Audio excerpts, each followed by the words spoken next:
Selamat malam, menyanders dari seluruh penjuru negeri. Kita kembali lagi di episode 109 yang sepertinya kelanjutan dari episode sebelumnya.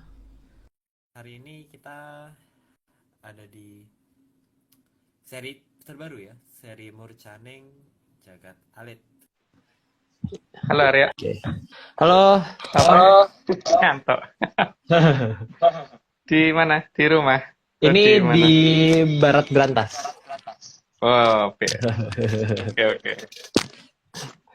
Aduh. Ini tampaknya backgroundnya baru ya. Enggak tahu Sama. warna putih. Saya juga kadang-kadang warna putih kan. Sekarang Oh, ganti lah. Masa ada gambarnya terus kali-kali enggak ada warnanya. oke. Om kayaknya suara aku bergema di Om. Mungkin Enggak kalau Om sih? nggak pakai enggak, maksudnya mungkin suara coba mungkin kalau Om nggak pakai earphone. Coba ya. Tapi dengar enggak? Kalau gini. Coba sebenarnya kedengaran sih Om. Gini? Hahaha. Dengar. Mungkin tapi Ini ya agak putus-putus sih tapi. gimana enaknya? Pakai ini enggak? Hmm, coba kita tanya menyatu saja. Menyatu enaknya gimana? Tadi suaranya Om Agung agak kedouble soalnya kalau pakai earphone. Suaraku jadi kedouble. Belum ada yang komen. Heh, kayaknya. Jelas sih Om, ada yang bilang jelas, pada bilang jelas. Ada yang bilang jelas. Pakai ini enggak? Ya, coba pakai dulu ya, mungkin nanti di tengah-tengah kalau emang butuh lagi baru dilepas.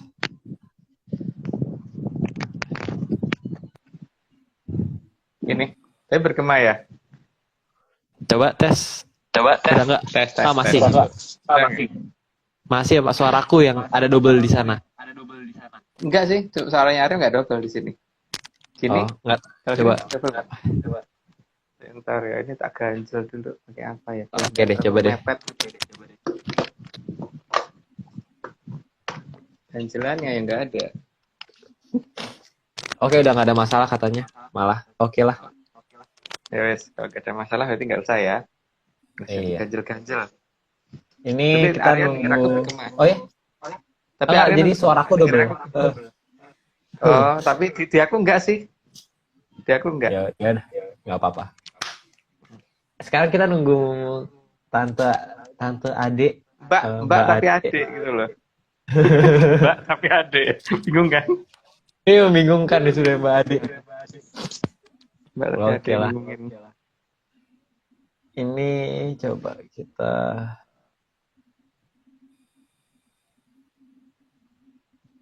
Oke, kita tunggu.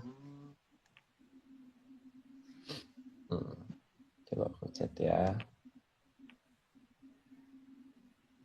Udah online harusnya dia. Coba tanya ya.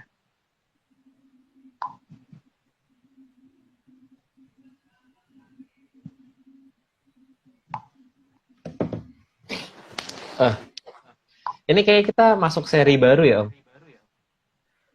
Sebenarnya dari kemarin juga ada seri baru. Iya, maksudnya dari kemarin. Iya. Murcaning Jagat Alit. Bakal cerita tentang apa nih Om? Jadi Dari namanya.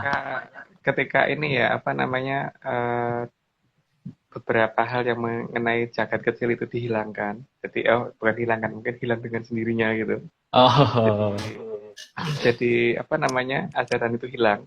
Maka yang mau nggak mau nantinya harus lewat jagat gede kan. Ketika nggak ngerti cara menggunakan jagat alit ya berarti harus menggunakan jagat gede gitu loh. Cuman itu berarti butuh proses yang panjang. Nah ini kan awalan dulu untuk intronya itu. Karena bagaimanapun juga sekarang ini bagaimana menggunakan jagat nilai itu nggak ada anunya. Ya mungkin kalau ada menyanders yang tahu mungkin bisa memberitahu kita. Tapi kita nggak nemu ya.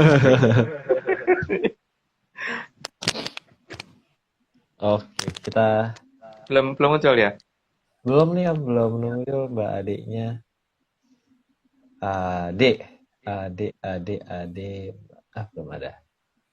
Apa kita mau di backup dulu, Om?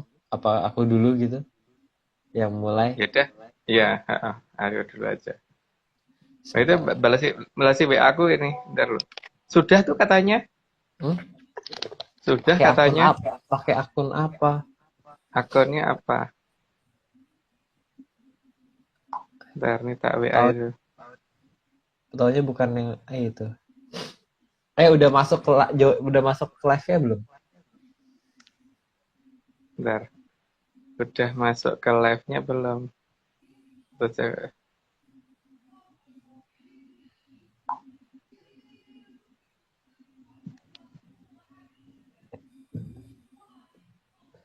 sebentar ya. Ini apa di telepon aja ya?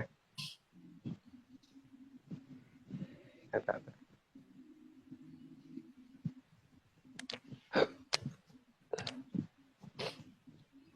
Oh, Belum ya? belum? Oh, belum ada. Nggak balesin sih. Atau dia nggak ngerti caranya ini ya? Tak telepon aja bentar.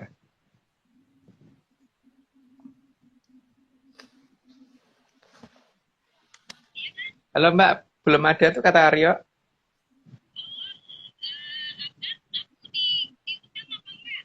Harus request kan biasanya. Ah, ah. Oke, yuk, yuk. Oke.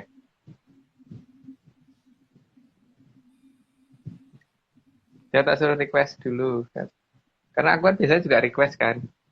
Iya, Dia biasa nunggu langsung nunggu di request. nunggu diundang ternyata. Oh, atau ini kali ya. Em, Belum update IG tadi ada yang bilang Yo ya update mungkin, aplikasi ya. mungkin juga. Ini pakai akun apa ya? Mungkin mungkin akunnya beda kali ya. Pakai akun anaknya atau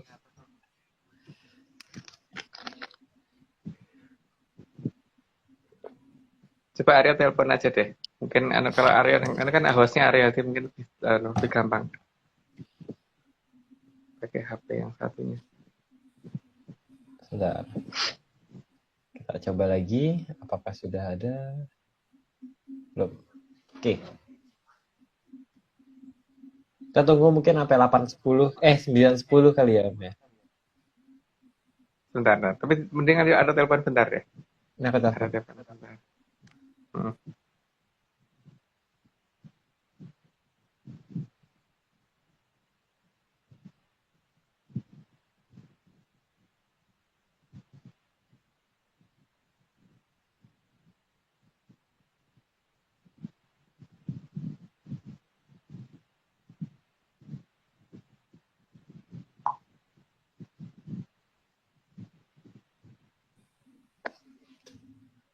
Harusnya sebentar lagi.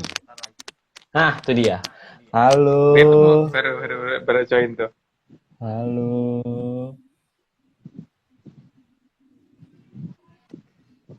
Itu baru join Aryo. Iya, Kelihatan kan? iya. Iya, iya. Di tempatku juga kelihatan baru join. Halo, Nah, sorry. Tiup halo lilin Mbak. dulu soalnya. Oh, ada yang ulang tahun ya di situ ya. Selamat ulang tahun. Terus Eh, saya tahun. yang mana yang ulang tahun Mbak? Nggak kelihatan. Oh, muter. Oh, muter. Ya, sudah dimulai kah? Ya boleh Mbak, dimulai aja. Ya. Cuman tuh pada nanya Oke. tuh yang ulang tahun siapa gitu. Oh, yang tahun anak saya yang kedua, namanya Siren. Hmm, oke. Yang Thank you. keberapa puluh? Oh. Hmm. 13 tahun ini, Oh, Om iya. Mario. Oh iya, tante, adik. Oke, kita mulai yuk. Ya, Udah jam segini, langsung saja. Yang nomor satu. udah muter. Muter. Mbak Ade muter di tempat ke tempat Aryo gimana? Sama, muter. Oh, bola. Mbak muter di situ Mbak. Mbak Ade pakai wifi atau pakai pakai data? Kayak muter-muter Pakai gitu, sering muter-muter.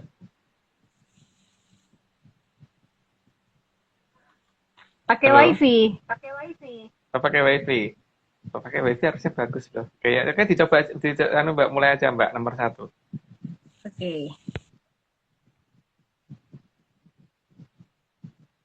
Muter lagi. Muter lagi nggak Aryo? Iya, Om muter. Atau Aryo yang bacain dulu? Bentar. Oke deh, boleh deh. Eh, nomor 1, dalam tataran di atas manusia ada Danghyang dan Sanghyang dan juga para Kumara Luhur. Oh, luhur. Udah pernah dibahas di nggak tahu kapan, lupa, pokoknya udah pernah. Lanjut aja. Kedua, dalam tataran Kumara Luhur bisa dari leluhur yang dulunya pernah jadi manusia ataupun yang belum pernah jadi manusia karena tercipta sebelum adanya Arcapada. Itu gambarnya nggak dirubah Aryo. Nah, jadi ini gambar dari alas Ketonggo ya. Tahun berapa itu kita foto. Yang jelas memang leluhur itu yang ada yang belum sempat jadi manusia karena memang kalau ada sebelum bumi gimana gitu kan. Jadi ya ada yang seperti itu. Itu versi kita ya, Aryo ya. Lanjut, Pak. Kok Mbak? Aryo. Oke, nomor 3. Dalam tataran Danghyang ada 3 tingkatan. Terdiri dari Hapsara, Hapsari, Dorandara, Dorandari, dan Widodoro, Widodari.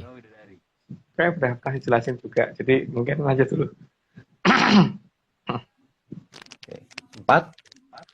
Dalam tataran Danghyang juga ada yang dulunya pernah jadi manusia dan ada yang belum pernah jadi manusia. Jadi saat-saat zaman awal ya, berarti dari zaman kalau Kokilo atau zaman di bawahnya itu yang jelas beliau ada yang ditugaskan kembali turun menjadi Danghyang. Lanjut Aryo. Oke. Nomor 5. Dan Danghyang bisa dari tataran Sanghyang ataupun Komara Luhur yang ditugaskan menjaga Arcapada per wilayah di bawah aturan dari para Sanghyang. Ini juga pernah dijelasin, jadi lanjut dulu. Oke, ke-6. Danghyang juga bertugas menjadi pamong manusia di bawah wilayahnya.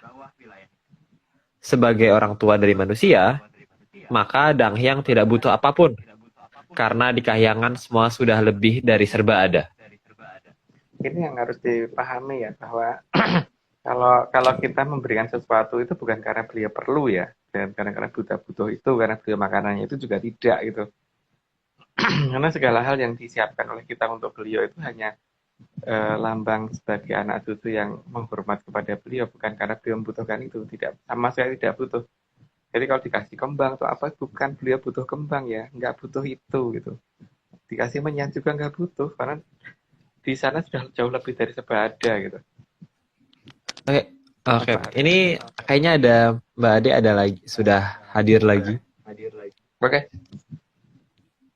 Sudah. Oh, yang tadi kayak suaranya agak bergema. Tapi kayak dari Om, dari ini earphone-nya Om deh kayaknya.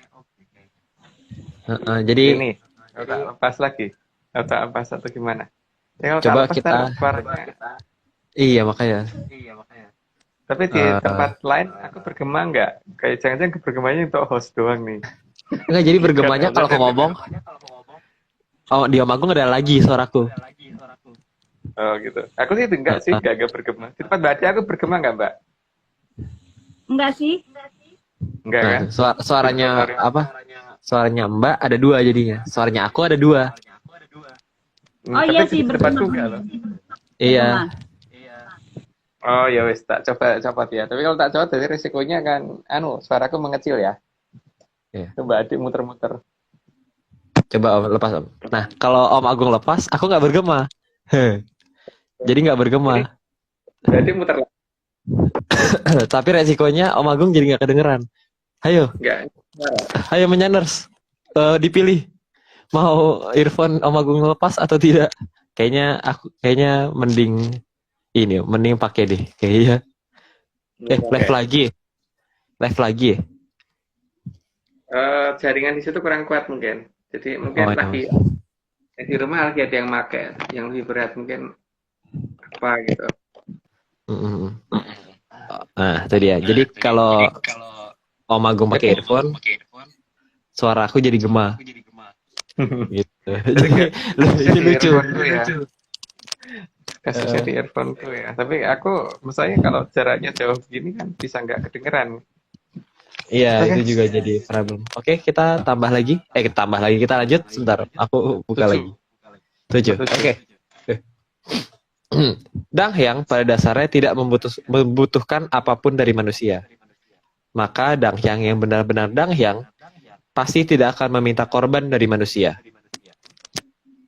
Ya sekarang ini ya, beliau tuh segala-galanya sudah punya gitu. Jadi mau butuh apaan sih? Kalau memang sudah nggak butuh apa-apa, masa minta sesuatu dari manusia. Ya kalau minta sesuatu dari manusia itu ya namanya bukan dangyang. Kalau dangyang itu yang ada pengennya beri kan, bukan minta gitu.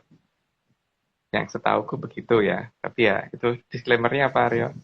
Oh iya, ini lupa Aris kalau rapper hari ini belum. Jadi teman-teman,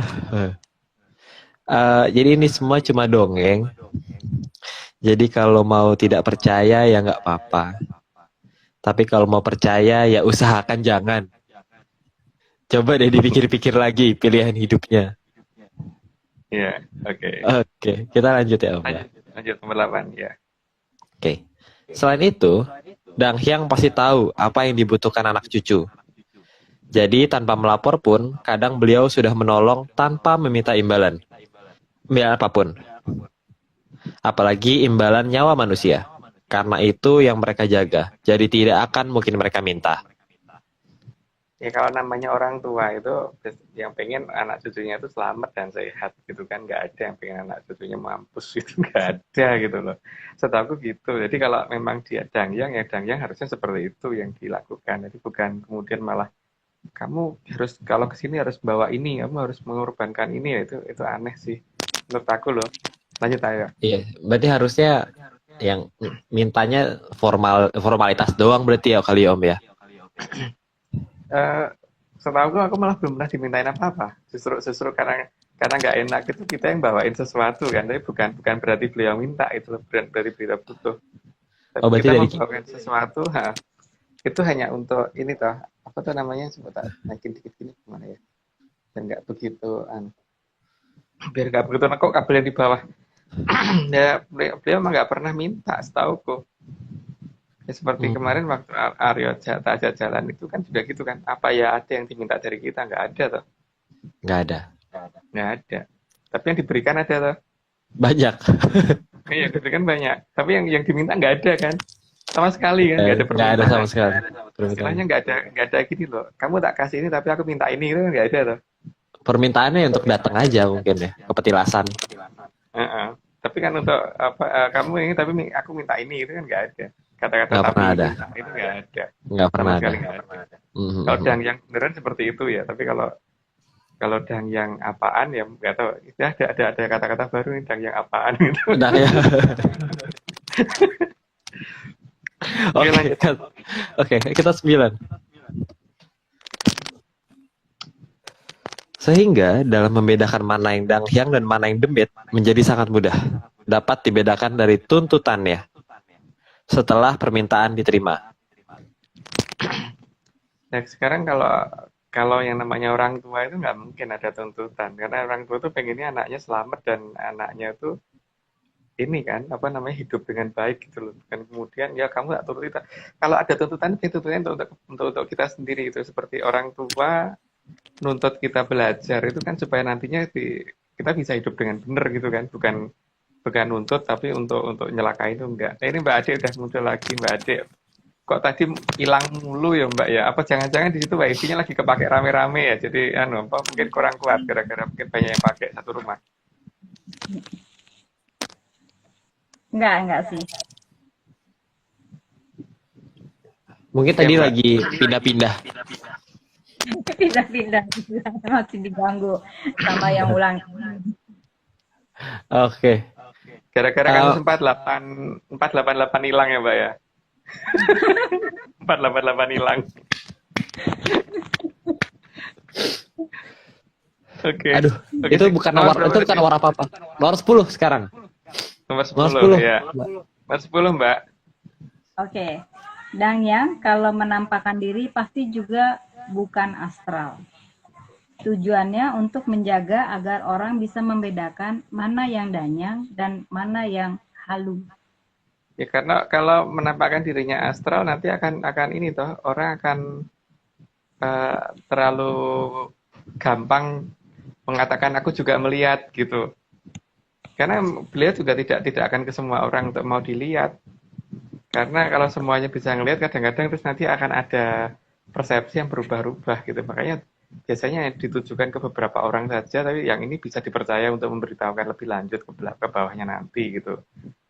Jadi kalau melihatnya masih astral ya menurut kita bukan, karena leluhur tidak akan menampakkan diri secara astral kok. Wong demit aja bisa kok menampakkan diri secara nggak astral gitu. Ya seperti ada apa namanya tukang bakso bisa atau tukang apa itu kalau didatangi kuntilanak gitu kan, kuntilanaknya kalau datang nggak mungkin astral, kalau suaranya sampai kabur sampai itu ada itu gitu, ada badai gitu, nggak mungkin astral. Gitu Eh ya. tapi Om, Uh-uh. ini kan cuma dongeng Om. Nah iya, lanjut Aryo. Disclaimer-nya dilanjut. Ini cuma dongeng teman-teman. Jadi kalau nggak percaya ya nggak apa-apa. Tapi kalau mau percaya, coba deh dipikir lagi deh pilihan hidupnya. Sebaiknya jangan. Sebaiknya jangan. Oke, Oke, kita lanjut. lanjut. Mbak nomor 11. Dongeng yang bikin penasaran ya Mas Agung. Karena para danyang tidak mau ada darah manusia keluar, maka itu juga bisa menjadi pembeda antara danyang dengan buto. Ya, karena kalau buto kan memang mangsanya itu ya, kalau dangyang kan tidak. Jadi memang ya di situ ada perbedaan mencolok sekali ya bahwa antara dangyang dan buto itu di situ itu. Jadi kita harus bisa membedakan berdasarkan itu. Yang paling gampang kalau minta korban ya berarti itu bukan dangyang. Gitu. Ya lanjut, Mbak. Bilang. Danyang juga tidak akan pernah memberi perintah untuk membunuh orang lain, apalagi orang tua sendiri untuk membunuh anaknya sendiri. Orang Itu tua juga untuk nggak membunuh mungkin. anaknya sendiri. Ya nggak mungkin ke orang lain aja nggak mungkin, apalagi ke anaknya sendiri nggak mungkin tuh. Atau anak ke bapaknya sendiri juga nggak mungkin itu dengan alasan apapun ya, dengan alasan untuk menguji dan sebagainya nggak akan mungkin itu untuk kalau dangyang seperti itu. Karena kalau seperti itu kan dengan risiko nanti kalau ada yang menampakkan diri seolah-olah sebagai dangyang untuk memerintahkan seperti itu jadi logis. Makanya dangyang tidak akan memberikan perintah seperti itu gitu. Lanjut. Jadi nggak mungkin berbau-bau darah ya Om. Nggak mungkin. Nggak mungkin. Jadi Dia nggak paling nggak timbal ya, suka. nggak timbal. Nggak sangat nggak banget. Itu ya. Oke lah, kita lanjut lah, ini dongeng aja. Yuk, Lanjut. 13. Dongeng ya. Keluar. Mana dia? Nah. Oke. Danyang juga tidak akan mau menukar nyawa manusia dengan pemberiannya, karena Danyang itu sangat sayang terhadap manusia. Ya iyalah, ngapain? Gak ada tukar Bisa guling gitu ya. nggak ada tuker-tukeran itu juga nggak ada. Dan ya namanya orang tua tuh pasti nggak mau nanya ditukar apapun kan. Emang mau Mbak Siren ditukar sepeda? Kan enggak kan? Tukar beca itu emang mau? Enggak coba. Nah iya, itu ya dayang seperti itu seharusnya. Di situ harus bisa dibedakan antara dayang dan buto itu bisa dilihat dari tuntutan yang paling utama itu. Oke lanjut Mbak. Karena Danyang bukan buto, sehingga juga perlu toto kromo dalam bertemu dengan Danyang. Yang pasti cara bertemunya bukan astral. Karena kalau astral nanti pasti akan bingung membedakan antara Danyang asli dengan Danyang yang jadi-jadian. Ya, Ada juga yang jadi-jadian ya Mas? ya. Kita tadi membuat bahasa baru Mbak, danyang apaan gitu loh. Danyang apaan. Jadi Antara danyang beneran sama danyang apaan itu pasti ada bedanya. Dan yang hanya ngaku-ngaku itu pasti akan ketahuan. Karena apa? Beliau tidak akan pernah menampakkan astral dimanapun. Karena setahuku di petilasan manapun belum pernah loh yang namanya danyang menampakkan diri secara astral. Mak Jelak itu ya benar-benar wujudnya gitu. Tidak dalam bentuk bayangan samar-samar. Kecuali kalau memang tidak bisa melihat ya itu beda perkaranya. Tapi ya itu berdasarkan Aryo, disclaimer-nya apa Aryo? Ini cuma dongeng. Dongeng. Oke, jadi teman-teman kalau mau nggak percaya, dipersilahkan sangat untuk tidak percaya. Tapi kalau mau percaya, coba diusahakan jangan. Jadi kita lanjut saja. 15 ya, Om. Iya, 15.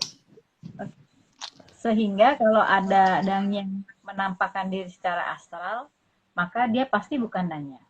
Pasti bukan, jelas itu pasti bukan. Karena dia nggak pernah nampakin astral. Harus jelas.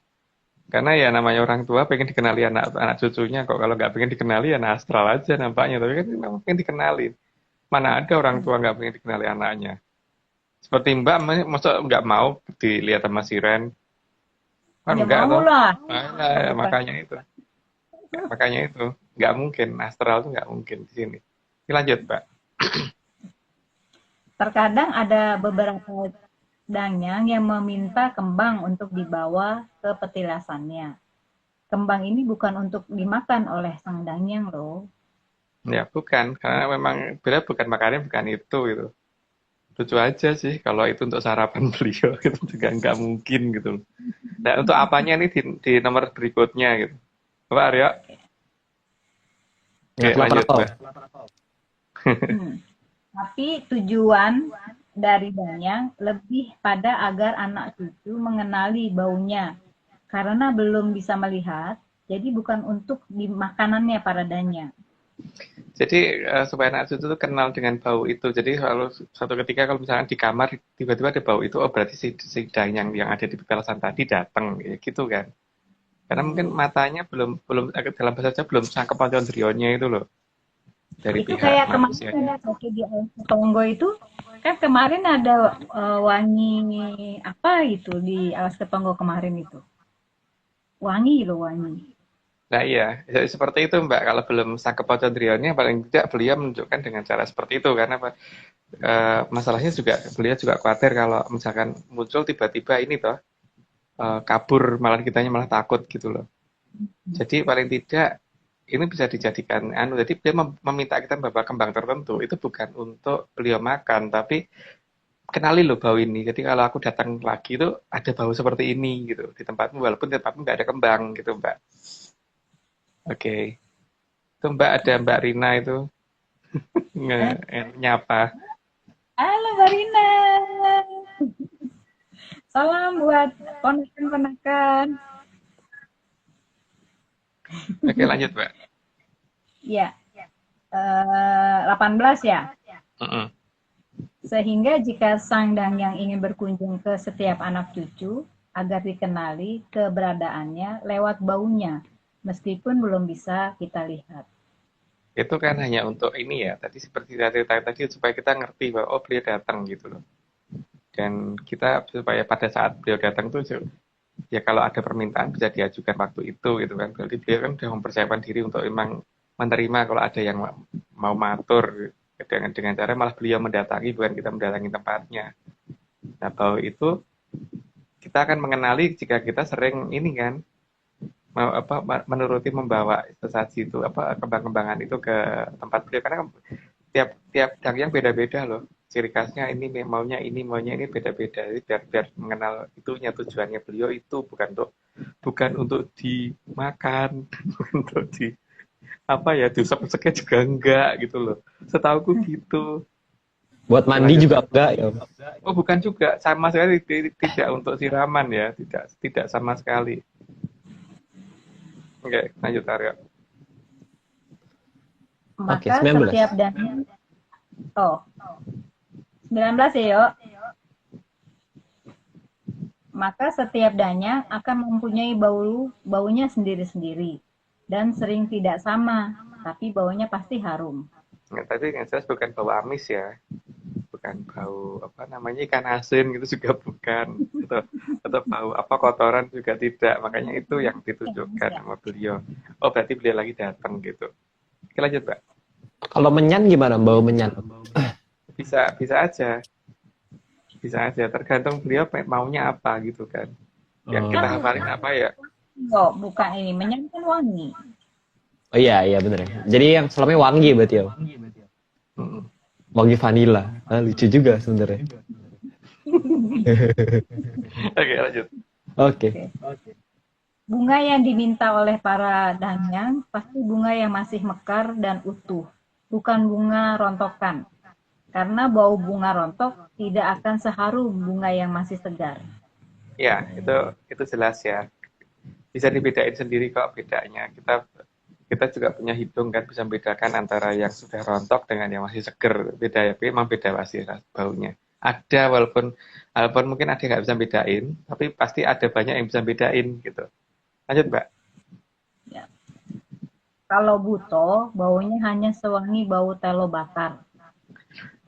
Bisa telo bakar atau bisa sesuatu yang bisa busuk atau agak gimana gitu. Atau malah amis kadang-kadang kalau dia habis memangsa sesuatu kan amis baunya. Lanjut Anyir Mbak. bau itu. Anyer, iya. Bahkan terkadang akan tercium bau yang bagi manusia tidak sedap, tapi bagi buto itu wangi sekali. Ya, ada perbedaan panca indera kan soalnya. Ya sekarang gini aja, seperti laler itu mungkin menganggap bau busuk itu enak untuk dia, tapi untuk kita enggak kan. Ya Hmm. begitulah perbedaannya antara manusia dan buto, antara danyang dan buto di situ yang paling utama. Lanjut, Mbak. Bau buto terkadang berbau amis, membuat manusia terasa sangat tidak nyaman karena baunya adalah bau kematian. Tidak perlu Serem. dibahas lah, tadi kan udah dengan tadi nggak beda jauh gitu penjelasannya. Ya. Ya lanjut, Mbak. Maka seharusnya sangat mudah dibedakan mana leluhur dan mana yang buto, meskipun tidak bisa melihatnya. Itu kondisi pertama ya, karena kan jenis parfumnya aja beda banget gitu lah. Apalagi yang bisa melihat lebih jelas lagi sih. Hmm. Tapi jelas kok, baunya itu ekstrim. Jadi kelihatan yang datang siapa itu akan jelas dari bau minimal udah kelihatan duluan. Karena walaupun dia menutupi pakai bau bunga sekalipun tetap beda. Bau aslinya tetap akan kecium walaupun di antara bau gitu tetap ada bau aslinya. Lanjut, Mbak. Hmm. Karena memang sudah kodratnya alam bahwa yang dianggap wangi oleh manusia itu dianggap busuk oleh buto. Demikian juga bau yang dianggap paling sedap untuk buto, tapi untuk manusia justru tercium bau yang busuk. Ya itu memang ya kodratnya alam. Jadi mungkin tidak hanya buto ya, dengan beberapa makhluk yang ada di bumi aja ada yang begitu kan. Seperti contohnya tadi yang saya katakan laler tadi kan, justru mendatangi bau seperti itu. Kalau kita kan menyingkiri bau seperti itu gitu. Jadi tergantung jenisnya apa. Tapi kalau buto memang seperti itu. Lanjut Mbak. Para luhur juga lebih suka dengan tempat yang bersih dan teratur, sementara buto lebih suka yang kotor dan berantakan. Ya makanya kita dianjurkan untuk hidup itu teratur dan rapi kan, bukan berantakan gitu. Lanjut aja Mbak. Sehingga saat 500 tahun Kilura Sabdopalon meninggalkan Nuswantara, bukan Nusantara, maka negara yang beliau momong menjadi daerah yang bersih, indah, sangat rapi, serta teratur. Jadi di sini saya menekankan lagi ya bahwa sebutan dari kita itu Nuswantara ya. Jadi kita tuh nggak nyebut Nusantara, pakai W, Nuswantoro. Karena yang kita kalau bicara Nuswantoro. Walaupun itu mungkin orang lain ngomong yang benar Nusantara terserah, tapi bagi kita yang benar Nuswantara. Karena cuma dongeng sih Om, kebetulan. Itu masalahnya. Terus daerah yang didatangi Kilauan Sabdopalan, makanya tempatnya akan jadi lebih bagus, teratur dan rapi gitu. Dan kecenderungannya orang untuk membuang sampah pun akan berhati-hati di tempat itu karena Kilauan Sabdopalan orangnya sangat-sangat senang dengan hal yang sifatnya bersih sekali gitu loh. Maka di negara yang seperti itu berarti kemungkinan besar beliau ada di situ. Gitu aja. Lanjut Mbak. Jadi Bisa kelihatan ya Mas, kalau misalnya ada negara yang maju, rapi, masyarakatnya disiplin, itu kemungkinan besar ada yang sabda palon di situ ya. Ya, dan sangat bisa dilihat walaupun negara itu mungkin musuhin banyak orang, banyak negara, walaupun cuma satu negara kecil, tapi bisa menang perang terus gitu. Itu keluar sabda palun pasti belain itu. Walaupun mungkin seluruh dunia mengecam negara itu. Gitu. Itu ciri khas keluar sabda palun. Lanjut, Mbak. Oke. Bahkan tempat sampah pun akan dibuat sebagus mungkin agar orang tidak jijik dengan tempat sampah, meskipun jijik dengan sampahnya. Ya, jadi dengan sampahnya dengan tempatnya nggak jijik. Jadi kebiasaan itu datang dari mana, berarti itu dari tempatnya beliau berada. Gitu. Lanjut, Mbak. Tempat favorit Buto adalah tempat yang berantakan, maka penyakit yang membahayakan manusia akan mengikuti dan mengincar manusia di tempat seperti itu. Ya, karena memang penyakit itu kan turunan bisa dilihat dari ini ya, waktu zaman Prabu Kandiawan dulu, bagaimana tempat sampah itu mulai menjadi tempat hinggapnya penyakit itu mulai dijelaskan di situ kan, di zaman di Tantara Pagelaran di zaman Prabu Kandiawan. Lanjut, Mbak.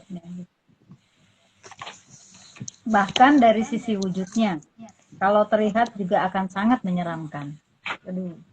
Ya, yang jelas tidak punya inilah apa namanya, nggak ngerti make up dan sebagainya gitu loh, supaya kelihatan menarik itu gimana, jadi ngertinya kayak gitu tuh menarik tuh dia gitu.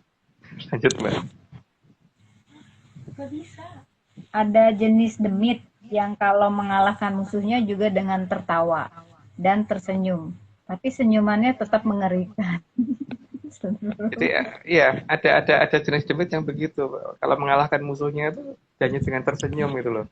Jadi ada yang seperti itu. Jadi tersenyumlah maka musuhmu tuh akan kelepek-kelepek gitu. Ada jenis makhluk seperti itu gitu.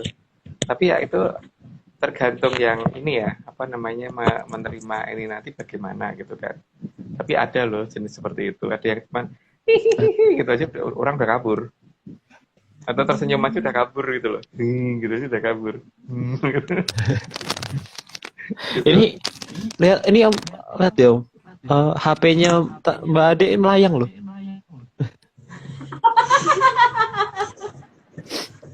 Wah, Jangan dibikin terbang Mbak HP-nya Mbak. Nanti bingung nanti orang-orang. kasihan loh orang-orang ini loh. Kan Aduh. pembuktian. Oh, Nggak perlu. pembuktian. 488 ya Mbak. Pembuktian 488. Kasus 488. Nama 332 ya. 332, 33. Aduh, nggak tahu lah. 332 Aryo sama 488. Iya. Angka itu cuma dongeng, guys. Nggak apa-apa. Bukan apa-apa. Oke, Oke. lanjut Mbak.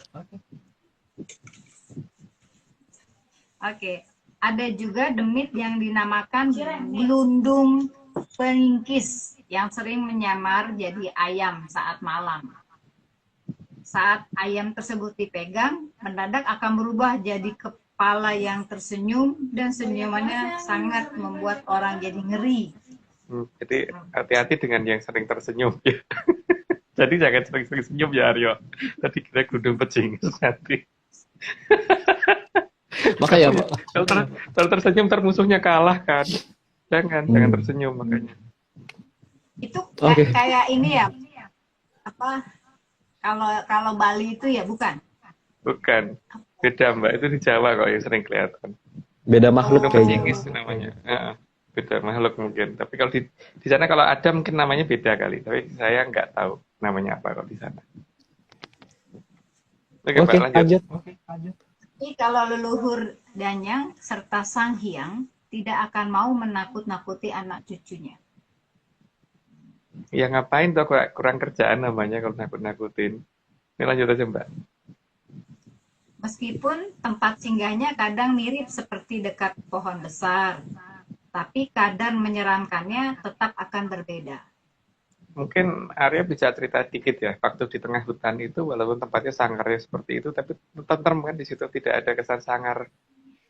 yang seru sih sebenarnya tempatnya kelihatannya serem gitu kan karena orang bilang ada ular, ada apa, kalau jengking lah apa. Tapi ketika datang ya aman, kayak nggak ada apa-apa aja, nyamuk aja nggak berani datang.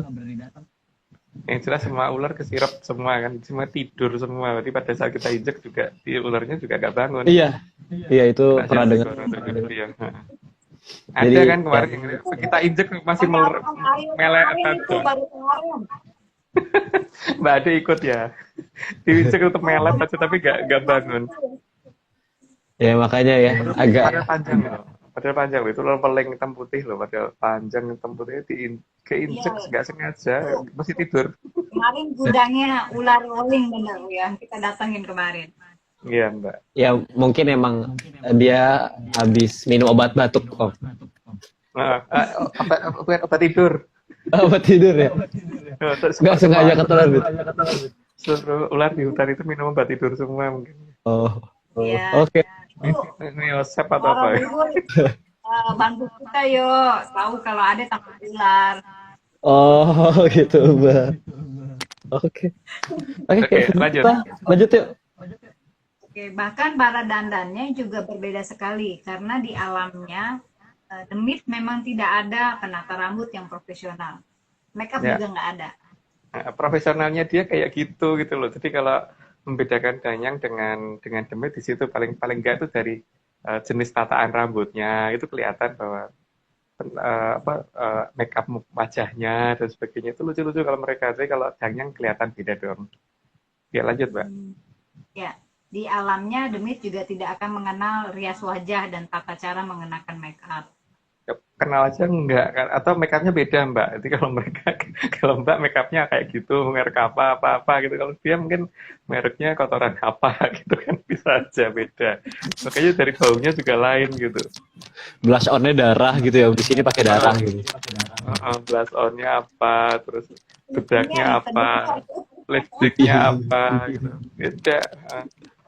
Dari situ kelihatan itu kira-kira Demit atau Dang yang kelihatan. Lanjut Pak.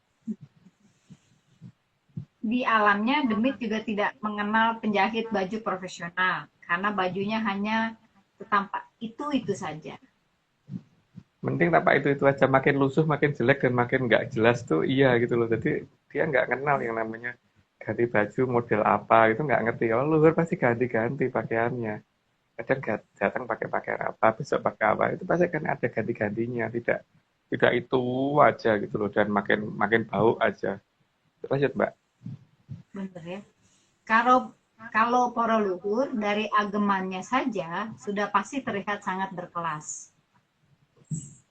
Yang jelas pasti ada unsur emasnya tuh ada. Makanya kalau muncul gunung emas jangan kabur. Kalau kita akan diberikan soalnya. Gitu. Jadi tidak ada unsur yang menunjukkan bahwa itu aja terlalu jelek dan sebagainya, juga enggak. Pasti kelihatan ada wibawa di pakaiannya juga gitu. Lanjut Mbak. Walaupun pakai ini ya, Om. Pakai apa namanya? Baju petani tetap aja. Tetap aja beda, kelasnya tetap kelihatan lain. Walaupun menggunakan pakaian sederhana sekalipun hanya untuk menyamar supaya kitanya nggak terlalu over hormat ya. Mungkin kadang-kadang kan juga dia nggak mau begitu kan. Betul, Oke lanjut betul. Mbak. Bahkan tatanan rambut, bau badan, dan bentuk badan pasti akan diusahakan proporsional agar anak cucu tidak takut. Iya, jadi memang supaya kita nggak ngeri dan nggak takut tuh mesti wajah dan sebagainya tuh mesti akan ditunjukkan dalam bentuk yang sepantasnya manusia biasa gitu. Tapi tetap punya wibawa. Lanjut Mbak. Para luhur juga mengutamakan sopan santun dan tata krama yang benar. Hal ini bukan karena beliau meminta agar dihormati secara berlebihan, tapi agar anak cucu bisa membedakan mana yang para luhur dan mana yang demit.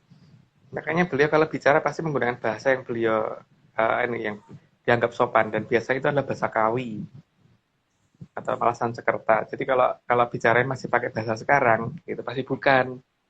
Dan ngomongnya pasti pakai apa, kowe, kamu, apa bahasa Indonesia, bukan Danyang seperti itu. Itu ya Mbak. Lanjut. Juga akan tercium bau ngambar harum. bau harum yang tercium namun tidak menggunakan hidung. Ini kadang-kadang tercium satu bau tapi kita belum narik nafas gitu loh Mbak. Jadi itu Oh, kadang-kadang bau seperti itu ladang yang datang gitu. Sering Mbak kayak gitu? iya sering. Oke, Oh, lanjut itu Mbak. berarti yang datang.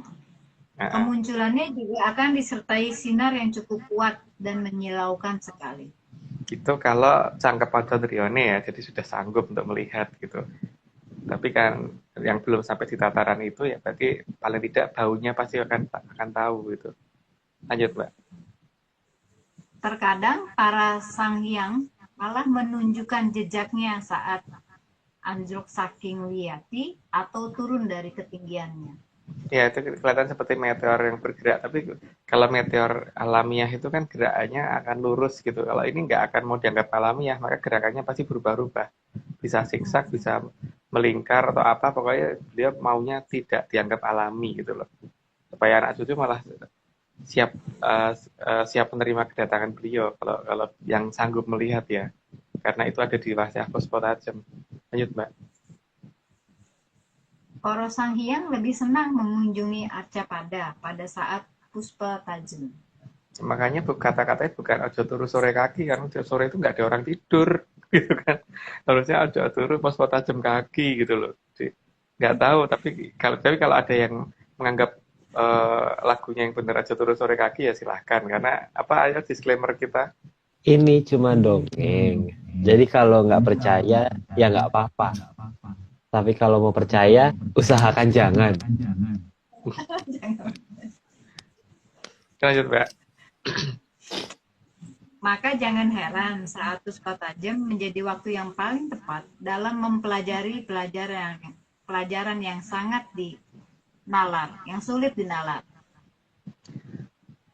Mungkin Jadi semua orang yang pernah sekolah, yang pernah sekolah mesti kan ngalami ketika belajar di satu tajam itu mesti gampang masuk dan lebih gampang menghafal di jam-jam segitu kan. Dan pelajaran yang sulit itu biasanya lebih gampang dinalar di jam-jam segitu. Dengan alasan apapun ya. Walaupun dia belum tidur, tapi jam segitu itu lebih gampang. Apalagi yang sengaja pas tidur itu terus pasang alarm jam segitu gitu. Pasti lebih gampang belajar jam segitu dibandingkan jam yang lain. Karena pada saat itu dia ngangklang jagat. Makanya bingung tuh aku kalau dikatakan ojo turu sore kaki, saya tahu tuh ojo turu pas jam kaki. Lanjut Mbak. pelajaran yang bersifat hafalan juga banyak yang lebih mudah dihafal di saat puspa tajem. Tadi udah dijelasin dan pasti yang merasa pernah sekolah atau lagi sekolah pasti bisa dicoba itu. Lanjut Mbak. Karena pada saat puspa tajem banyak bintang yang terlihat.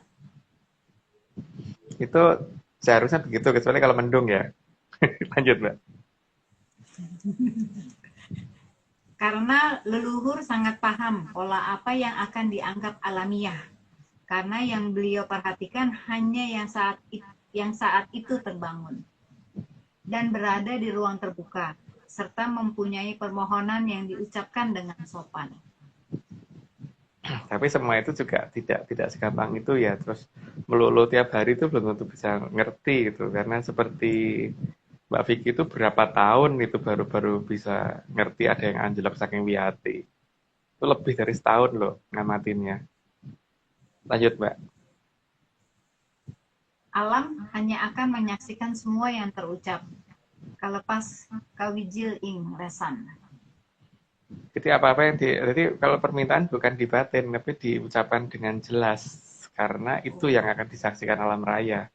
Jadi yang kalau pas kami jalan lisan itu yang didengar. Tapi kalau masih dalam batin ya mereka juga bisa pura-pura tidak tahu. Gitu kan. Lanjut Mbak. Jadi kalau cuma lewat batin belum ya Mas ya? Setauku gitu. Kayaknya kalau aku Jadi selalu tak harus lepas. terucap. Terus terucap. Lanjut Mbak. Jadi kalau masih dalam batin dan belum kalepas kawiling di sana ini, maka alam juga punya alasan untuk menjawab, aku tidak dengar. Bukan hanya tidak dengar, pura-pura tidak tahu. Itu pasti akan dilakukan juga. Lanjut Mbak. Siap, gitu. Harus terucap. Lanjut ya. Ya. Karena tiap wilayah punya bahasanya yang dianggap sopan, maka sebaiknya penuhun menggunakan bahasa yang dianggap paling sopan. Jadi bukan berarti misalkan orang Bali kalau di Jawa harus menggunakan bahasa Jawa yang sopan, tidak. Justru orang Bali kalau di Jawa juga menggunakan bahasa Bali yang paling sopan. Karena leluhur itu tahu semua bahasa. Jadi bukan berarti kalau orang mana gitu, orang Jupiter misalnya datang ke Jawa gitu ya, menggunakan bahasanya sana di Jupiter sana, bukan menggunakan bahasa kita. Itu yang dimau sama leluhur itu seperti itu. Jadi bukan semuanya diseragamkan menjadi bahasa Jawa semua, juga tidak. Orang dari mana, planet Mars sana datang ya menggunakan bahasanya dia. Karena kalau dia menggunakan bahasa kita kan malah justru dia nggak ngerti itu sopan apa enggak. Tapi kalau menggunakan bahasa sendiri kan dia tahu bahasa ini paling sopan apa tidak, gitu kan Mbak. Dan leluhur bisa mengerti itu semua gitu. Lanjut Mbak. Ya. Meskipun orang Afrika, kalau sedang berada di tanah Jawa, maka sebaiknya tetap menggunakan bahasa Afrika.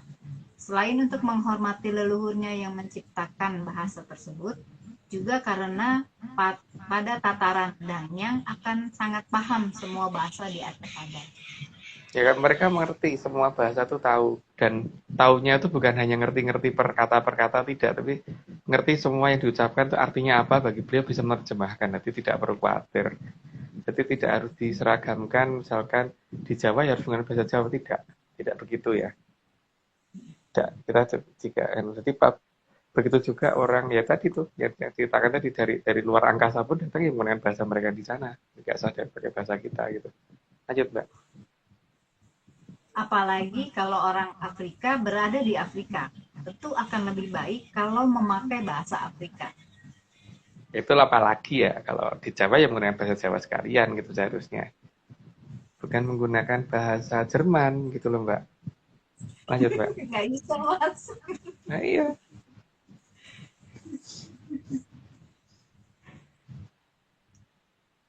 Karena semua Danyang akan saling menghormati dan tentu saja mengerti bahasa yang dimiliki oleh daerah yang mungkin manusia tidak paham. Ya namanya Dangyang, kalau bukan Dangyang ya nggak ngerti, perlu penerjemah mungkin kalau bukan Dangyang. Kalau seperti kita ya betul-betul penerjemah, kalau beliau ya enggak gitu. Lanjut Mbak. Betul. Punya translate sendiri. Tempat singgah leluhur saat sebelum gelap juga kadang bisa diamati dari lapisan di atas cakrawala yang berubah cukup aneh. Kalau dicermati dengan seksama, matahari tenggelam atau terbit bukan dari batas cakrawala, tapi pada ketinggian tertentu. Itu mungkin Mbak perlu cerita sendiri tuh. Kemarin waktu lihat Atlantis yang sampai itu gila seperti Wonderland atau seperti apa itu yang Mbak lihat sendiri itu kemarin? Lihat apa Mbak? Lihat Medangkom, entah ya itu ke Medangkomboyan atau Majapahit waktu di Bogor itu di atas ini juga, dan Atlantis ya Mas ya, itu memang di atas batas cakrawala ya, ada lapis putih gitu. Nah, dia berada di kalau gedung-gedungnya, kalau bahasa saya sih kemarin kayak batu nisan karena waktunya kotak-kotak gitu hitam. Itu ada di atas putihnya itu, dan ada di bawahnya kayak gerbang. Sudut berapa derajat Mbak elevasinya untuk waktu melihat itu? 3 derajat. 3 derajat ke atas kan? 93 derajat dari garis vertikal kan? Jadi 3 derajat horizontal ya? Terus dari ketinggian berapa itu Mbak? 1200 MPL ya? MDPL ya. Terus yang di pinggir pantai berapa derajat yang di pinggir pantai itu? Di pinggir pantai kemarin berapa derajat lupa. 6 ya? 6. Oh iya 6. Derajat. Terus yang kelihatan bentuknya kayak apa Mbak? Yang apa Mas? Itu loh. Bentuknya kayak apa? Ya, bentuknya warna. kan Mbak sempat melihat kan bentuknya warna putih. Kayak ini Disland. What's wrong? Disneyland. Di Disneyland putih gitu, kayak gapura ya, itu ya gapura kayaknya sih. Warnanya Kalau pinky atau mau warna putih? Pink atau putih? putih agak Merah pink-pink hijau. dikit, Nah, Ya itu putih agak berdasarkan pink. pengalaman Mbak Ade loh, bukan saya loh, Mbak Ade yang ini. Oke kita lanjut belum Mbak, pernah lihat ya Om ya. dikit-dikit, Oh dikit. dikit-dikit. Ah, Yang tapi moto Aryo tapi. yang paling jengkelin itu adalah kita dengan mata dengan kasat mata, dengan mata ini bisa kita lihat, tapi kalau kita abadikan itu nggak dapat. Maafkan aku Mbak, kameraku nggak aku bawa. Disuruh bawa kamera nggak mau sih, ya udah. Maafkan Jadi aku. apa yang paling menjengkelkan lagi adalah kalau kita sudah kepengen pulang, makin banyak yang bisa kita lihat. Itu dia. Pulang. Oke lanjut. Oke lanjut. Manusia juga akan mengenali sekuning kahyangan yang ada di atas tanah. Itu kalau harus mengenali, karena kalau jagat alimnya sudah nggak ngerti bagaimana mengembalikan dan bagaimana menggunakan itu untuk mencapai kayangan, ya berarti harus mulai ngerti jagat gede kan. Tapi ya gini istilahnya, kalau kita ngerti pesawat terbang dan kita punya tiket pesawat, tapi kalau tiket pesawatnya kita buang, ya mau nggak mau kita harus ngerti bagaimana kalau jalan kaki dari Jakarta ke Surabaya, minimal itu kan. Walaupun sebenarnya sia-sia amat kalau ada pesawat terbang kok jalan kaki gitu.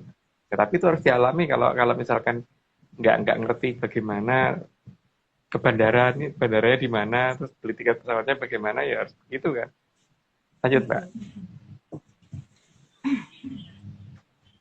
Manusia juga harus paham saat seperti apa leluhur memberikan anugerahnya yang hanya bisa ditangkap dengan menggunakan mata. Itu yang biar gitu. Jelas banget itu, satu spot aja. Mungkin Arya yang pernah lihat kalau itu ya. Yang biar. 4 Lihat kan apa ya? sekali waktu itu. Lihat apa ya? Ada deh. Oke, lanjut aja. Oke. Maka leluhur memilih saat puspa tajam agar bisa diterima oleh yang masih terjaga di waktu puspa tajam. Makanya bingung tuh. Aja turu sore-sore kaki itu bingung aku. Lanjut Mbak. Dan tentu saja saat turunnya anugerah berupa gemerlapnya angkasa bukan diterima dengan mata terpejam. Ya karena emang kita harus sambil melihat ya, waktu masuknya kekuatan kan begitu memang masalahnya. Itu kalau berdasarkan mandolo kiri kita ya, tapi kalau mandolo kiri yang lain ya nggak tahu. Terpejam terus sambil rebahan ya Om. Apalagi terpejam lebahan terus gulingan terus di dalam Selimutan. terus tendanya dalam rumah gitu kan, terus rumahnya di dalam gedung. Kalau itu pules mas, kan nggak boleh. Pules banget. Terus tapi disclaimernya Pak, ada disclaimernya. Oh iya ini cuma dongeng. Jadi kalau nggak percaya ya nggak apa-apa. Tapi kalau mau percaya coba deh dipikir-pikir lagi deh. Usahain jangan. Oke lanjut Mbak. Oke lanjut. Juga bukan diterima dengan membuka mata, tapi tidak penuh. Ya cuman gini doang ya, gini doang ya enggak lah. Oh, kayak ngatur-ngaturnya ya mas. Harus mengamati dengan melihat dengan jelas ke arah itu kan. Itu masuknya kekuatan kan seperti itu.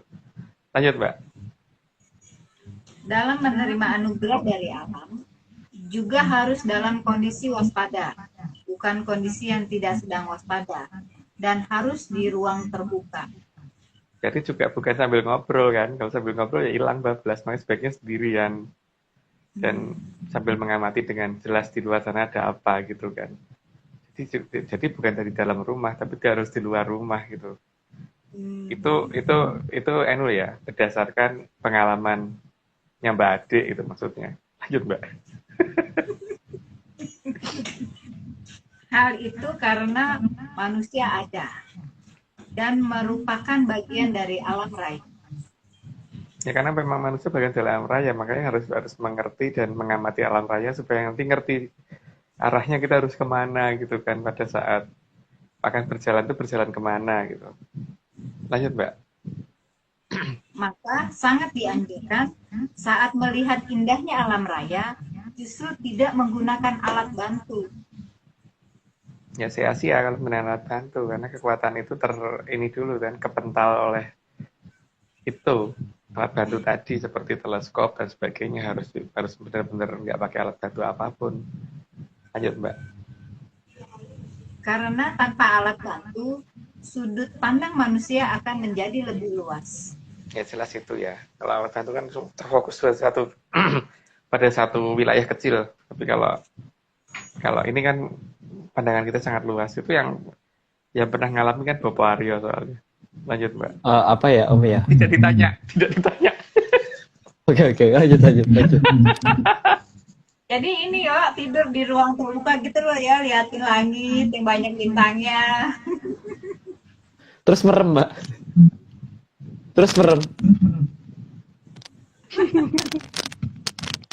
Oke lah, lanjut. Selain itu, sesuatu yang mendadak muncul akan terlihat dengan jelas saat tanpa alat bantu. Nggak perlu dijelasin tadi, udah dijelasin, Mbak. Lanjut, Mbak. Maka terkadang akan lebih waspada jika diamati bersama-sama. Lebih waspada, tapi jangan kemudian ngobrolnya dihentiin. Jangan ngobrol kalau lagi seperti itu. Cuma nanti begitu lihat itu gitu kan, itu nggak apa-apa. Tapi kalau keasikan itu ngobrolin film Korea atau apa gitu kan, yang ada keburu hilang. Ngeliatin ini Mas, apa sih Mas? Tapi nanti yang gara-gara ngobrolin film Korea jadi hilang gitu kan, Mbak. Sempat lewat nggak kelihatan, atau tinggal kelihatan ekornya doang, atau harusnya mengarah ke situ jadi mengarah pindah arah gitu. Lanjut, Mbak. Namun harus diingat bahwa bintang itu ada di atas. Jadi mengamatinya bukan dengan menghadap ke bawah. Itu banyak juga yang yang melakukannya seperti itu kan, bintang itu di atas kok ngelihatnya ke bawah gitu. Jadi ya gimana mau dapat bintang. Lanjut, Mbak. Akan lebih baik kalau pola per pola alam bisa dihafal. Sehingga kalau ada pola yang tidak wajar bisa langsung dipahami. Karena kadang-kadang munculnya tuh kita nggak nyadar gitu loh. Jadi misalkan ada rasi Orion, di dalam rasi Orion bintangnya ini tiba-tiba ada bintang lain yang aneh gitu. Begitu dilihat ya langsung mendekat atau pindah tempat gitu biasanya. Atau di rasi apapun gitu. Tapi kalau kita hafal dengan rasi itu ada satu yang aneh bisa kelihatan walaupun tanpa teleskop. Justru dianjurkan tanpa teleskop kok. Lanjut, Mbak. Karena alam dalam bekerja mempunyai pola yang lumayan teratur. Sehingga kemunculan hal yang tidak wajar bisa disadari dengan cepat sebelum terlalu jauh pergi. Kelihatan banget sih kalau tiba-tiba ada dalam satu rasi apa tiba-tiba ini muncul ada yang beda gitu. Misalkan di Orion tuh ada beltnya tuh ada 3 beda bintang, tiba-tiba ada 7 gitu kan, kalau kita hafal ya kita ngerti, yang ini bukan gitu loh. Kelewatan. Aneh, gitu. Ini ketambahan gitu kan. Jadi besok mesti banyak tanya sama Mbak Vicky nih, aku lupa itu rasi-rasi. Terasi ngerti, Mbak? Kalau terasi rasi pasti tahu, Mbak. Lanjut, Mbak. Oke. Karena terkadang ada bintang yang terlihat terang saat menghadap arah lain, tapi saat dilihat tidak ada. Jadi gini ya, ada misalnya kita menghadap arah timur, tapi kita kerasa seperti di arah selatan ada bintang yang biar terang banget gitu. Tapi begitu kita lihat nggak ada. Tapi kalau kita melihat arah timur ada lagi gitu. Ada yang modelnya seperti itu. Ada yang justru kita menghadap ke timur, bintangnya di barat tapi kelihatan. Itu akan terjadi di saat-saat kalau kita benar-benar sudah waspada dengan kondisi seperti itu gitu ya. Lanjut, Mbak. Ada juga bintang yang dilihat seolah redup, tapi saat disungkemi tiba-tiba biar seperti lampu blitz. Ya, itu juga ada. Itu yang dikatakan Dewa Ngangkelang Jagat itu ciri-cirinya itu gitu. Tapi beliau tidak akan mau dianggap alami, jadi mesti pindah tempat, dengan pindah tempatnya tidak akan mengikuti pola perhitungan fisika, apalagi perhitungan kimia, gitu bukan kimia gitu. Lanjut Mbak. Ada juga yang biar lalu terang sekali, kemudian meredup sambil berpindah tempat. Ini tadi udah dijelasin. Lanjut Mbak. Ya. Ada juga yang biar terang sekali sampai mirip lampu blitz dan bergantian. Ya bergantian sana sini gitu. Jadi seperti jelas mengkode banget dan artinya kalau ada orang yang dituju dalam satu kota misalkan ada di Jogja gitu, berarti satu Jogja harusnya bisa melihat semua kalau pada bangun, walaupun tujuannya cuma ke satu orang gitu ya. Lanjut Mbak.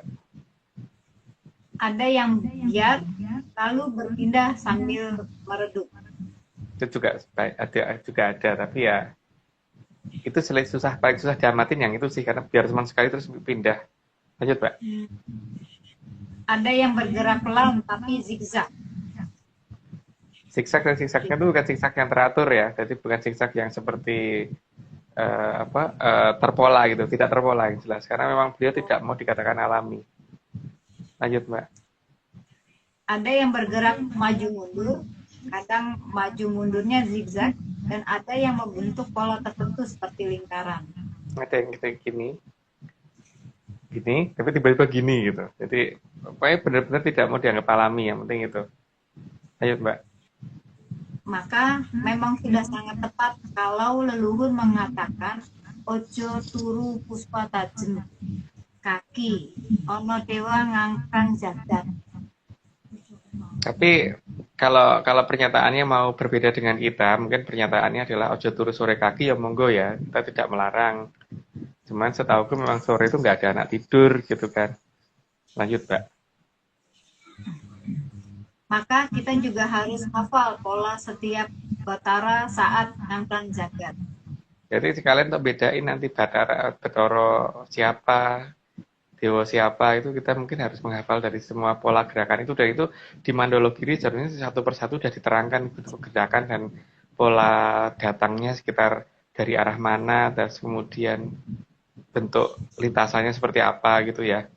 Cuman di sini karena namanya dongeng, jadi kita tidak menjelaskan secara detail. Gimana Ariel? Iya Om, kita cuma dongeng, jadi kalau tidak percaya ya nggak apa-apa. Kalau mau percaya ya jangan. Oke, lanjut. Oke, lanjut.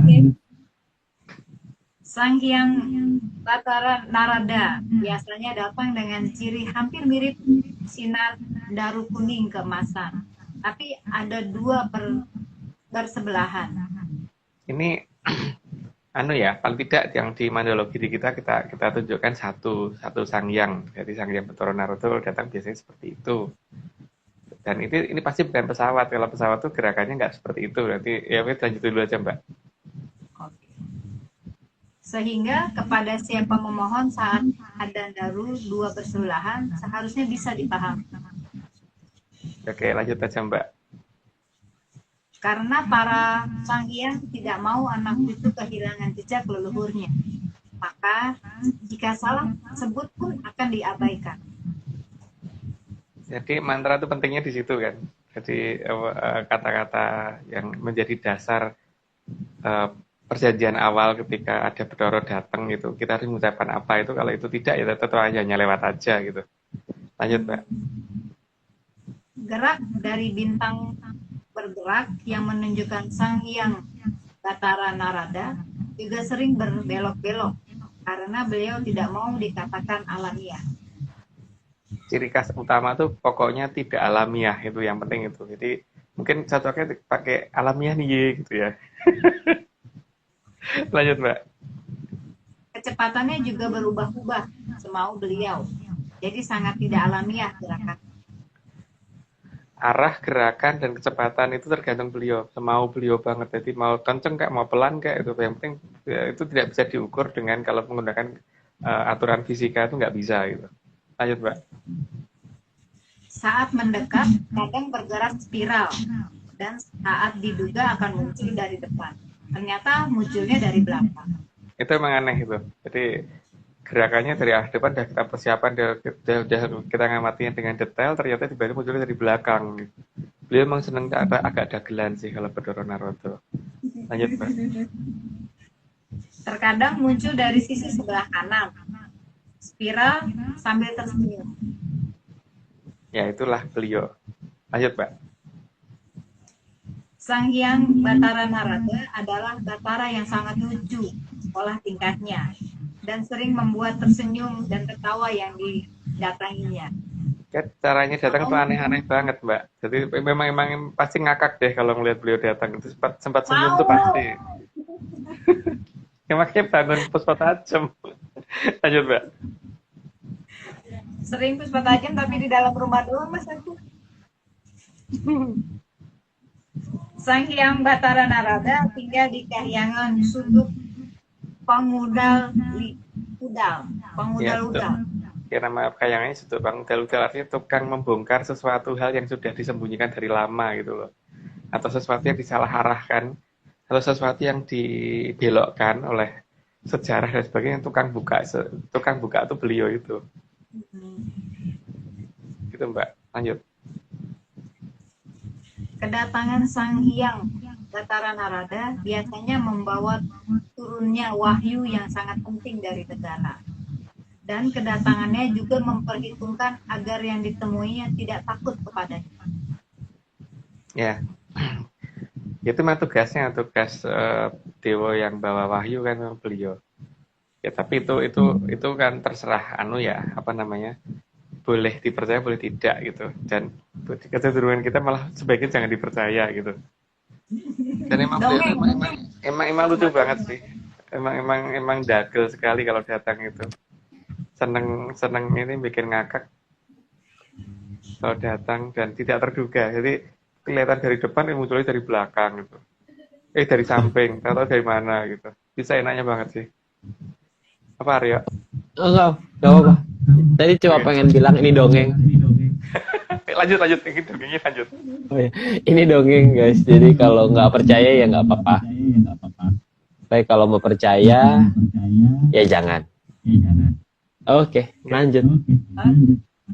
Dulu awalnya Sang Hyang Batara Narada bernama Resi Kaneka Putra karena putra dari Sang Resi Kaneka. Lanjutnya masih ada tulisan bawahnya. Yang kemudian naik ke Kahyangan karena tidak terima kalau Sang Hyang Batara Guru naik sebagai rajanya Kahyangan. Ya, tapi terus kemudian berhadapan. Itu sudah pernah diterangkan nih di episode yang kapan. Nah, kok lanjut aja, Mbak. Sang Hyang Batara Narada tadinya berwujud satria yang sangat ganteng sekali. Tapi karena terkena aji kemayan dari Sang Hyang Batara Ismaya, maka beliau berubah menjadi seperti yang digambarkan di wayang. Beliau bisa Triwikrama kembali ke wujud asalnya, namun dengan wujud yang saat ini yang lebih sering beliau gunakan, agar ketika turun atau anjlok saking wiyati tidak ada yang takut kepada beliau. Itu ciri khas utama dewa itu begitu ya, tidak ingin ditakuti sama yang didatengin gitu. Jadi kalau datang dengan tujuan supaya ditakuti itu berarti bukan luhur, apalagi dari kadewatan jelas bukan banget gitu. Lanjut, Mbak. Karena gerakan yang suka aneh-aneh di langit, sehingga terlihat tidaklah alamiah. Maka beliau disebut Nur kan ada-ada. Maka kemudian disebut Nurada, dan bersama dengan berjalannya waktu berubah menjadi Narada. Itu istilah yang muncul terhadap beliau. Lanjut aja, Mbak. Oke. Saat Sang Hyang Batara Narada turun, pasti bersamaan dengan terlihatnya rasi bintang tertentu. Yang berwarna merah ya, tempatnya beliau itu kaki kayangannya berwarna merah di rasi yang digambarkan sama si Aryo tadi gitu. Kalau apa bukan gambar rasi sih, Aryo yang yang berwarna merah. Lanjut, Mbak. Oh ya, lanjut. Karena rasi bintang tertentu itu salah satunya yang menjadi kaki kahyangan Suduk Pangudal. Biasanya bulan Juli udah mulai kelihatan sih di ujung timur pada saat Puspa Tajam, nanti kemudian secara perlahan bergerak ke arah atas gitu. Lama-lama malam kelihatan di atas, terus bergerak ke arah barat terus nanti lama-lama hilang lagi gitu kan. Seharusnya bulan Juli udah mulai muncul lagi sih. Lanjut, Mbak. Dalam penglihatan mata kita, maka kaki kahyangan sudut pangudal-udal akan terlihat berwarna merah sendiri di kasih bintang tersebut. Ya, itu yang kelihatan, entah mataku yang salah atau gimana, tapi aku melihatnya merah sih gitu. Lanjut, Mbak. Iya, ada merah.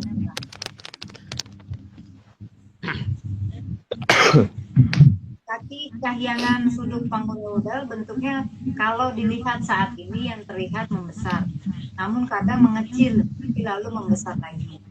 Sesuai dengan pemiliknya yang suka aneh-aneh. Jadi kalau dikatakan akan supernova, enggak lah ya. Enggak akan supernova itu. Cuman ya memang begitu, dia senengnya aneh-aneh. Tergantung yang punya, memang yang punya sukanya seperti itu. Lanjut, Mbak. Sesuai namanya, kahyangan sudut pangudal-udal, maka kesukaan Sang Hyang Batara Narada memang membuka hal-hal yang sudah dilupakan. Apalagi hal yang sudah diubah ataupun diselewengkan. Ya itu tadi, seperti ya pokoknya terutama sejarah negara, satu negara ya.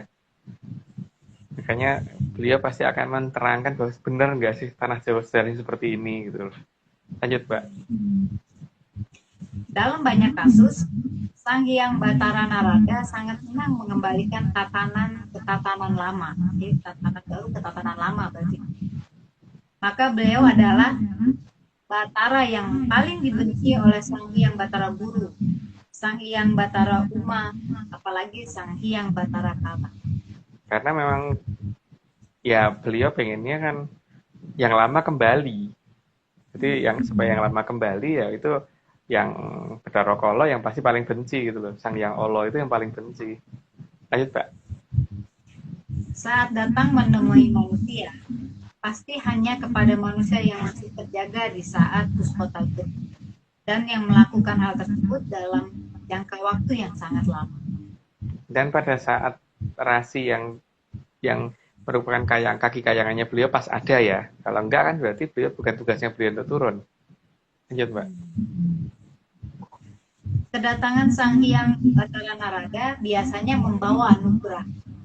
Anugerahnya bisa dalam bentuk benda berharga, pusaka, bahkan wahyu yang semuanya sangat penting untuk kelangsungan negara. Dalam bahasa ekonomi ya, kalau menurut Aryo berarti bebas PPN, bebas PPH, sama bebas apa Aryo? PPN, PPH, PPN, PPH sama apa lagi ya? Aku lupa ya. Nggak mungkin bisa dilacak oleh itu kan? Oh, pajak. Oleh pajak. Nggak bisa kan? Datangnya dari kayangan ya, bukan dari Pajak. Nggak mungkin biaya cukai juga. Nggak mungkin juga, karena nggak mungkin bisa dilacak dengan itu. Karena bendanya juga tidak semua orang bisa ngelihat kan. Tapi kalau mau dilihat juga bisa, tapi tidak semua orang bisa ngelihat. Jadi bebas PPH, bebas PPN, dan itu berharga gitu kan. Oke, lanjut, Mbak. Oke. Saat akan memberikan, biasanya beliau akan menggosok-gosok tangannya, sehingga muncul cahaya kuning kemasan dari dalam tangannya. Ya, lanjut aja, itu nggak perlu jelasin. Sinar kemasan tersebut sangat menyilaukan mata, maka yang berhadapan biasanya akan menutupi matanya. Jadi gini ya, gitu. Kemudian jadi gini ya. Ya, lanjut, Mbak. Oh, silau. Maka tata cara hormat seperti ini dilakukan karena menahan silaunya sinar tersebut, dan agar dianggap sopan maka tidak membelakangi beliau apalagi kabur. Oh. Ya. Itu berdasarkan Mandologiri. Oke, lanjut, Mbak. Tanpa disadari, biasanya gerakan kepala pasti akan menunduk karena silaunya sinar yang dibawa oleh Sang Hyang Batara Narada. Ini bukan hanya Bathara Narada ya, semua Sang Hyang begitu gitu. Sang Hyang aja kadang-kadang juga bisa begitu. Cuman untuk di sini kita hanya membuka satu Sang Hyang Bathara Narada aja, untuk yang lain tidak, karena ini ya teman dongeng soalnya. Lanjutkan. Oh, Kak. Lanjutkan Aryo. Lanjutkan dulu, Aryo. Jadi kalau nggak percaya ya nggak apa-apa. Tapi kalau mau percaya, jangan. Coba deh dipikirin lagi deh. Itu coba deh. Pilihan hidupnya tuh coba dipikirin lagi gitu loh. Oke, kita lanjut. Setelah itu, maka anugerah yang terlihat seperti bintang itu akan diberikan, sehingga harus diterima dengan 2 tangan. Ya, dengan 2 tangan terus dilengkapkan kan, maka kemudian gini kan, gitu. Lanjut, Mbak. Maka anugerah tadi harus diterima dan digenggam dengan 2 telapak tangan. Tapi mau dibuang ya nggak apa-apa loh kalau nggak mau. Jadi kan biasanya kalau aku sih nerima tep gitu terus supaya dimasukkan ke kepala gitu kan. Lanjut, Mbak. Cara tangan menerima sang bintang seperti ini. Lalu diletakkan di atas kepala agar sang bintang masuk ke dalam kepala. Supaya kita menjadi lebih cerah gitu loh. Jadi gitu. Makanya kemudian dibakukan menjadi tata cara sungkem kan biasanya. Tapi ya itu berdasarkan mandologirinya Atlantis Research Center, bukan berdasarkan yang lain gitu. Lanjut, Mbak. Bentuk tangan bukan seperti ini, karena akan dianggap tidak sopan. Ya. Karena mirip bentuk tangan yang menantang. Apalagi gini ya, nggak boleh lagi gitu. Apa gini nggak boleh, gini nggak boleh gitu. Jadi kan tetap gitu. Oke, lanjut, Mbak. Maka siap menerima pemberian dari kedewatan akan kawedatan menjadi seperti itu. Kadewatan. Kawedatan, kadewatan, Mbak. Oke, lanjut. Ya, ini jadi Habis. habis nih yang terakhir. Umrotipun konang wahyu, cahyanipun padang amelahi ngantos pepetang saged. Batar amre ugi ring rahayunipun jaman kencana, jamanipun rikala kamulyanipun tribuana wangsi mring arjatan. Arya, ini mungkin kita perlu ada disclaimer yang lebih lengkap ya tentang apa namanya yang disclaimer lengkap plus yang hanya Aryo kalau ritual. Oh iya itu dong Om. Itu emang di akhir rencana. Jadi ini langsung aja tutup pakai disclaimer. Iya. Oke. Jadi disclaimernya, tim ARC tidak pernah menjual jasa untuk bertemu dengan leluhur. Ritual resmi hanya dilakukan oleh Mas Agung, Mbak Vicky, dan juga Mas Aryo. Untuk informasi resmi, hubungi Vicky Ananda. Oke. Terus Pak Raja, terima kasih. Oh iya, mungkin terakhir kali disclaimer yang seperti biasa. Ini cuma dongeng teman-teman semua. Jadi kalau nggak percaya ya nggak apa-apa. Kalau mau percaya, coba deh dipikir-pikir lagi. Gitu. Jadi ya kalau bisa sih jangan. Gitu. Oke. Jadi sekarang kita tutup ya Om. Berarti? Ya. Berarti apa tidak ada kata-kata terakhir? Mas Agung kali ada kata-kata. Jangan kata-kata terakhirnya masih ada. Oh ya hari ini maksudnya loh Mbak. Gimana? Ya udah begitu aja, yang penting Okay. apa namanya ini kita cuma dongeng berdasarkan data dari Selat Mandorogiri yang kita punya, ini bukan yang beredar karena pasti akan beda jauh dengan apa yang kami miliki ya. Yang kami miliki memang paling aneh dan mungkin paling nggak jelas sedunia gitu, jadi juga jangan dipercaya gitu kan. Jadi, mungkin itu sama yang ritual itu juga kali Om, harus di ini juga kali ya. Untuk ritual atau di ARC ini hanya dilakukan oleh 3 orang ya. Jadi untuk yang selain itu hati-hati gitu ya. Hanya saya, Aryo, dan Mbak Vicky Ananda. Karena yang sudah lumayan sangkep Poncondrion itu Aryo sama Mbak Vicky gitu. Kalau saya kan enggak. Uset. Yalah, kita lanjutkan saja. Kita parade terima kasih sebesar-besarnya kepada Kituko Jatijoyo Morogo yang sudah mau menyediakan jatahnya. Kemudian terima kasih Bapak Agung untuk mau jadi narasumber dan juga sudah membuatkan slide. Terus kemudian Tante Mbak Ade yang sudah biar nggak boros umurnya jadi Mbak Ade ya. Mbak Ade. Kan nggak konsisten, udah Mbak Ade. Yang benar mau Ade apa Mbak? Atau kayaknya diganti H aja gimana Mbak? Jadi Oh, Mbak Mbak. Ade. Oke, terima kasih Mbak Ade sudah mau menyumbangkan suaranya. Terus kemudian juga Mas Nogo sudah mau merapikan slide. Kemudian Bang John, seperti biasa gambarnya keren sekali, indah. Itu kayaknya ada aku ya, aku kepedean atau gimana ya? Itu kayak gambar aku ya. Iya, Arya jajar 3 gitu. Kepedean. Oke, terus kemudian juga terima kasih kepada Mbak Vicky, Mas Heskel, Om Iwan, dan segelintir tim ARC lainnya. Juga terima kasih kepada Danyang di 488 dan 332 ya, KM 332 Oh, iya. dan KM 488. Terima kasih kepada Dangyang di kilometer 332 dan 488. 488. 488 iya. 488 sudah membantu perjalanan dari perjalanan kami lah.